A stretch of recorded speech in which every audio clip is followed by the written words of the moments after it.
Bonjour et bienvenue sur ma chaîne YouTube. Pensez à vous abonner si vous désirez. N'oubliez pas de cliquer sur la petite cloche. Je ne suis pas une créatrice ni une formatrice. Je redis ça avant chaque vidéo afin que ce soit bien clair. Ce que je montre est juste le fruit de mes recherches. Je ne dis en aucun cas que c'est comme ça qu'il faut faire. C'est comme ça que je fais moi. Ce n'est peut-être pas la bonne solution, la bonne méthode, mais en tout cas, elle fonctionne. J'ai réalisé une première vidéo, celle-ci, qui montrait comment créer un morceau d'appliqué prédécoupé. Pour cette réalisation, on utilisait les aiguilles Cutworth. Cette fois-ci, je vais vous montrer comment réaliser pareil des morceaux d'appliqué, mais on n'utilisera pas les aiguilles Cutworth. On va utiliser une fonction dans le logiciel qui nous permet d'imprimer comme un patron. On n'a plus qu'à découper la forme et à la placer dans l'appliqué.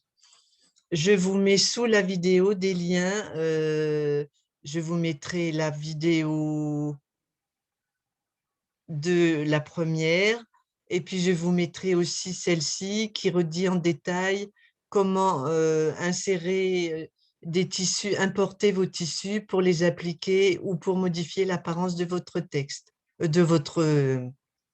l'apparence de votre fond d'écran. Alors, je vais repartir du fichier que j'avais créé dans la vidéo numéro 1. Cette vidéo numéro 1, on en était là. Si je clique dessus, ici dans Propriétés, Appliquer, on voit bien que c'est morceau prédécoupé qui est coché. Jusque-là, rien ne change. C'est à partir de l'exportation que ça va se modifier. Pour obtenir un morceau, un patron, comme je dis, vous allez faire Fichier, exporter des morceaux d'appliqué. La première fois, nous avions sélectionné les aiguilles ici. Cette fois-ci, nous allons cliquer sur cette petite imprimante, faire Configuration, cliquer OK et ensuite appuyer sur Imprimante. Je ne le fais pas afin que ça ne lance pas l'impression. Une fois que vous avez lancé l'impression, vous obtenez ce cœur que vous découpez en le positionnant sur votre tissu là où vous désirez afin d'obtenir le morceau d'appliqué. Donc, vous voyez, encore une fois, c'est vraiment, donc là, je fais annuler, c'est vraiment très simple. On ne modifie pas ici, ici, on a bien sélectionné dans Propriétés le morceau d'appliqué, l'appliqué prédécoupé. On modifie seulement ici au niveau de l'exportation.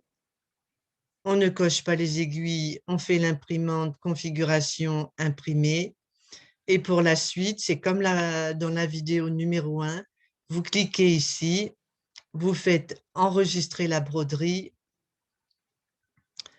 OK, et là, je vais lui mettre, je vais rajouter patron.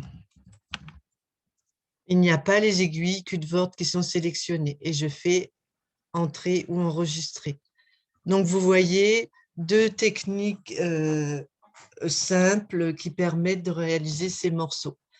Voilà, j'espère que ça vous a plu. Si c'est le cas, n'oubliez pas de me mettre éventuellement un petit plus ou un petit commentaire. Merci de m'avoir suivi. À bientôt peut-être. Au revoir.